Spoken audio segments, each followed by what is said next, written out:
Gospel of Thomas, Logion 11-20. Logion 11, Jesus said, "This heaven will pass away, and the one above it will pass away. The dead are not alive, and the living will not die. In the days when you consumed what is dead, you made it what is alive. When you come to dwell in the light, what will you do? On the day when you were one you became two. But when you become two, what will you do?" Interpretation of, "This heaven will pass away, and the one above it will pass away." Jesus was speaking to others concerning their minds. Each mind is a kingdom, a piece of heaven given to them.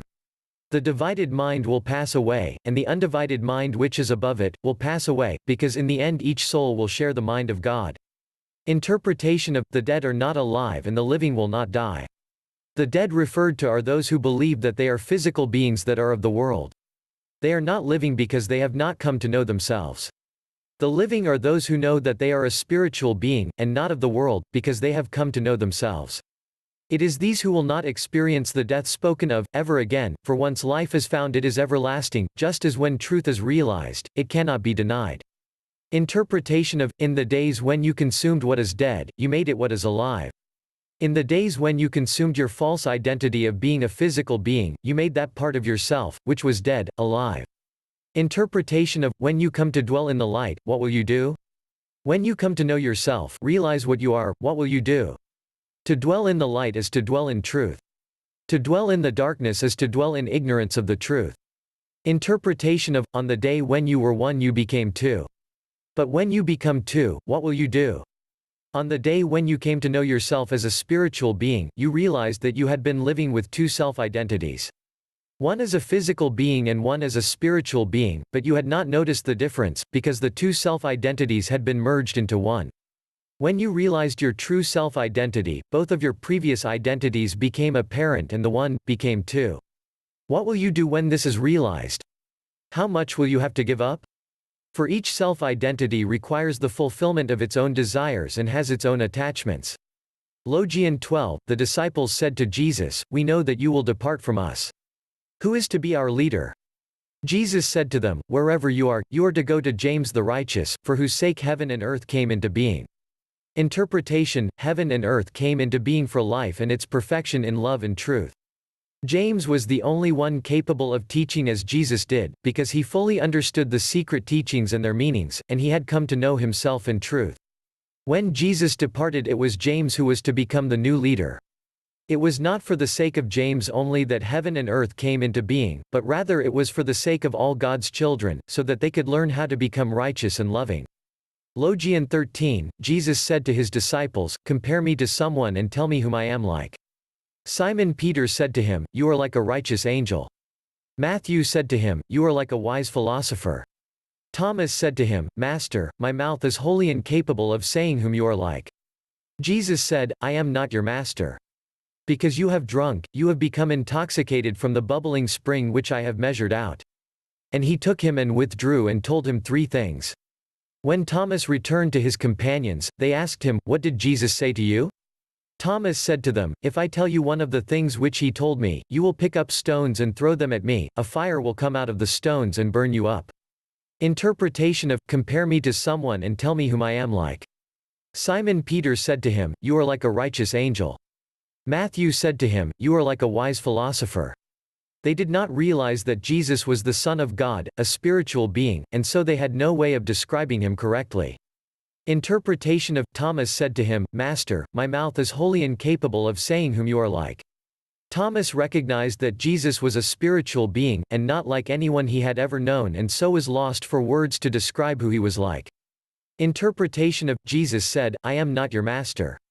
Because you have drunk, you have become intoxicated from the bubbling spring which I have measured out."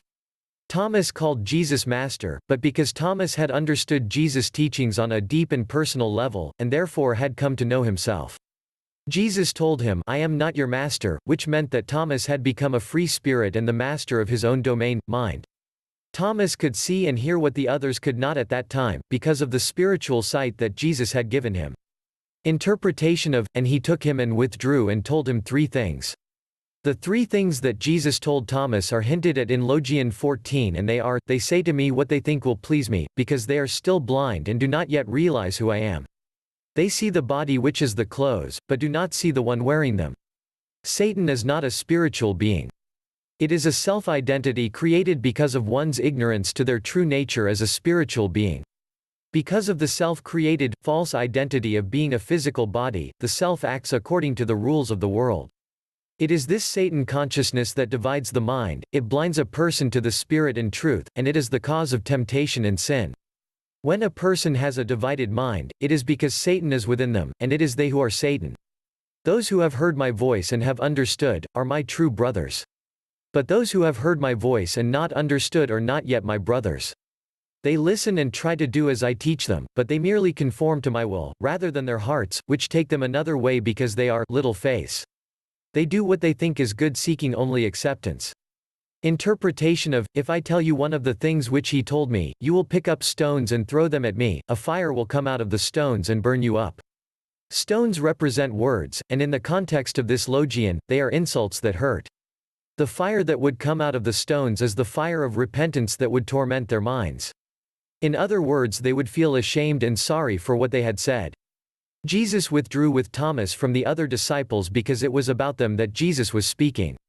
In the beginning, the disciples found the teachings of Jesus hard to understand, which lead to Jesus becoming frustrated with them. The following scriptures should also be taken into account, concerning the reference to Satan being within the person. See in Matthew chapter 16 verse 2, Then Peter took him, and began to rebuke him, saying, Be it far from thee, Lord, this shall not be unto thee. But he turned, and said unto Peter, Get thee behind me, Satan, thou art an offense unto me, for thou savorest not the things that be of God, but those that be of men.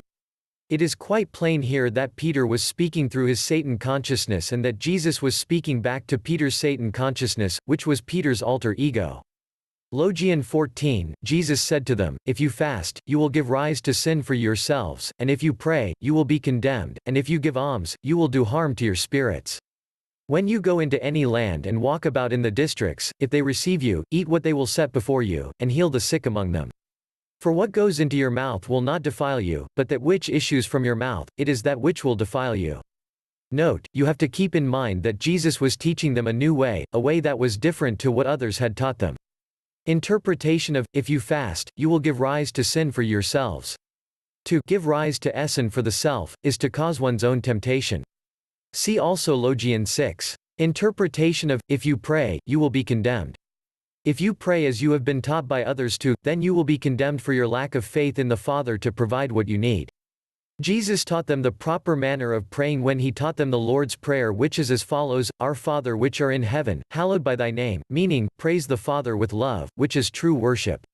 Thy kingdom come, meaning, let my kingdom, mind, be as yours. Thy will be done on earth as it is in heaven, meaning, let us love one another and live by the truth. Give us this day our daily bread, meaning, give us the truth that feeds our hungry spirit. And forgive us our debts as we forgive others, meaning, forgive us for what we have done wrong, as we forgive those who have done wrong to us. And lead us not into temptation, but deliver us from evil, meaning, and let us not become vain, but guide us with your Spirit. For thine is the kingdom, and the power, and the glory, forever, amen, meaning, for yours is heaven, and the greatest power, love and truth, and your greatness is unsurpassed and eternal, amen. The correct way to pray then, is to express one's love for the Father and each other, to ask for guidance and forgiveness, and for strength. These things must be sincere, from the heart, and not merely to exalt the self before others. It is wrong to ask for things of the world. It is wrong to offer the Father things of the world. It is wrong to ask the Father to act against the will of another, and thereby removing that person's freedom of will. It is wrong to ask the Father to punish another. It is wrong to exalt oneself over others, to the Father. So you see, Jesus was teaching that if you pray in the old way you would be condemning yourself. The Lord's Prayer is the only prayer that is needed, and it should be said in private. You should have faith that the Father knows what you want, and therefore to ask shows a lack of faith. Interpretation of, if you give alms, you will do harm to your spirits. Remember that Jesus was teaching a new way, different to the one that was taught by others. Alms are food, money or other donations given to the needy and poor, they are given as charity. There are 2 points to take note of here. If you are able to give material things to others, then it is because you have more than you need in the first place. Those who rely on charity are more blessed than those able to give it. Jesus told his disciples to go out in the world with nothing. If you have more than the poorest, then you are not making yourself the least and therefore, you are harming your spirit. See in Luke chapter 9 verse 3, and he said unto them, Take nothing for your journey, neither staves, nor scrip, neither bread, neither money, neither have 2 coats apiece. To do otherwise would make them look like hypocrites when they taught others to turn from worldly things. The soul needs nothing that is of the world, to think that it does, is harmful to the spirit. The soul has to take care of the basic needs of the physical body, to continue interacting with the world, but the soul should never put the needs of the physical body before the soul's needs. Interpretation of, when you go into any land and walk about in the districts, if they receive you, eat what they will set before you. Ask for nothing for your services, and accept with gratitude, any food that they may give you. Interpretation of, and heal the sick among them. It is not the physical bodies of the people that Jesus and the disciples were concerned with healing, but rather it was their souls, because the soul is eternal and the body is temporary. Where there is spiritual healing, there is also the possibility of incredible physical healing. Interpretation of, for what goes into your mouth will not defile you, but that which issues from your mouth, it is that which will defile you. It is not what you eat or drink that harms your soul, but rather it is the words that you speak in error, so be careful of what you say. The sayings in Logion 14 are referred to in Matthew chapter 6. Logion 15, Jesus said, When you see one who is not born of woman, prostrate yourselves on your faces and worship him. That one is your Father. Interpretation, the spiritual self is not born of physical woman, not born of the flesh. It is the way of those without a degree of spiritual sight, that when they see a person they see them as a physical being. All spiritual beings were once a part of the Father who shed them as a flower sheds seeds. When a soul is perfected in the ways of the Father, it becomes a perfect image of the Father. It becomes one with the Father. The Father becomes the Son, and the Son becomes the Father. When you see your own true image as a spiritual being, you are seeing the Father. It is then that you should surrender with great humility and love to your true self, and in doing so, you are worshiping your Father, for you are one with him. See in John 14:10-11, Believest thou not that I am in the Father, and the Father in me? The words that I speak unto you I speak not of myself, but the Father that dwelleth in me, he doth the works. Believe me that I am in the Father, and the Father in me, or else believe me for the very works sake. Logion 16, Jesus said, Men think, perhaps, that it is peace which I have come to cast upon the world. They do not know that it is dissension which I have come to cast upon the earth, fire, sword, and war. For there will be 5 in a house, 3 will be against 2, and 2 against 3, the Father against the Son, and the Son against the Father. And they will stand solitary. Note, these are secret teachings, which means they should not be taken literally. They have deeper, hidden meanings and should not be interpreted as if they were spoken in plain language. This Logion contains secrets that are extremely well hidden. Interpretation of, they do not know that it is dissension which I have come to cast upon the earth. Dissension, strong disagreement, a contention or quarrel, discord, difference in sentiment or opinion, disagreement. Note, at first glance this Logion may appear to be referring to conflict between people. If this were so, there would be nothing hidden or secret in the Logion. It should therefore be realized that this Logion refers to conflict within the soul. Interpretation of, fire, sword, and war. Fire refers to torment in the mind. Sword refers to the deliverance of truth, and war is a reference to the spiritual battle of light against darkness within each soul. Interpretation of, for there will be 5 in a house, 3 will be against 2, and 2 against 3.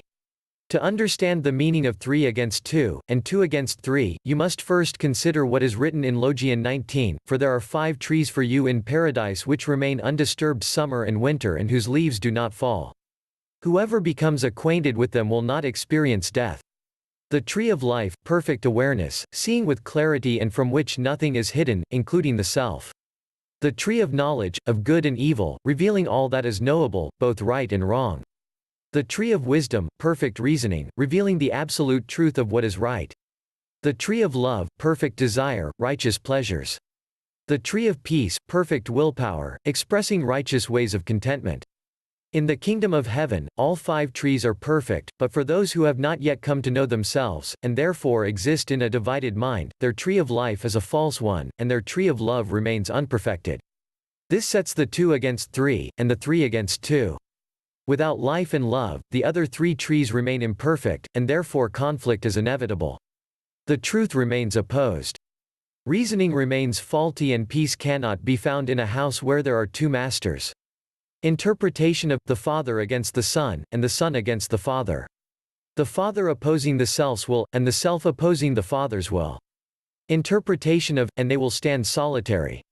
When the truth about the Self is realized, the tree of life will become perfect, and when love is the only desire, the tree of love will become perfect, then all trees will become perfect. When you stand alone, solitary, with nothing that can be taken from you, then the kingdom of heaven will be yours. Love, truth and self-realization can never be taken once you have reached this enlightened state. See also in Matthew chapter 10 verses 34-35, "Think not that I am come to send peace on earth, I came not to send peace, but a sword, for I am come to set a man at variance against his father, and the daughter against her mother, and the daughter-in-law against her mother-in-law." Note, a spiritual being is always referred to in the context of being male, whereas mind, a spiritual being's domain, kingdom, is always referred to in the context of being female. Interpretation of, "For I am come to set a man at variance against his father." There are those who think that they are doing God's will, until they learn the truth. It is then that the self realizes that its will is at variance, not the same as the Father's will. Interpretation of, the daughter against her mother. The daughter is a reference to the self's personal kingdom, mind, and the mother is a reference to the Father's personal kingdom, mind, the kingdom of heaven. Interpretation of, the daughter-in-law against her mother-in-law. Note, in-laws are not related to the true self, they belong to the spiritually blind and dead, who believe that their mother is their physical mother, and that their mind was given to them by that mother. When reading spiritual teachings, do not let materialistic reasoning take control. Logion 17, Jesus said, "I shall give you what no eye has seen and what no ear has heard and what no hand has touched and what has never occurred to the human mind." Interpretation, it is the physical senses that cannot see, hear or touch that which is spiritual, therefore the things to be given were spiritual, the secrets of the self and the kingdom. The human mind is the divided mind, and that which never occurs to the divided mind, is the self's true nature as a spiritual being. Logion 18, the disciples said to Jesus, "Tell us how our end will be." Jesus said, "Have you discovered, then, the beginning, that you look for the end? For where the beginning is, there will the end be. Blessed is he who will take his place in the beginning, he will know the end and will not experience death." Interpretation, the beginning was with the Father in heaven and the end is that way also. Blessed is he who comes to know himself as he did in the beginning and chooses the way of the Father, for he will know the Father in heaven, and he will have eternal life. Logion 19, Jesus said, "Blessed is he who came into being before he came into being. If you become my disciples and listen to my words, these stones will minister to you. For there are 5 trees for you in paradise which remain undisturbed summer and winter and whose leaves do not fall. Whoever becomes acquainted with them will not experience death." Interpretation of, blessed is he who came into being before he came into being. Blessed are the children of the Father, who existed as a part of the Father before they became the Father's children. Consider this to be like a flower and its seeds.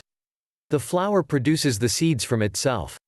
So the seeds existed as the flower, before they then existed as flowers in their own right.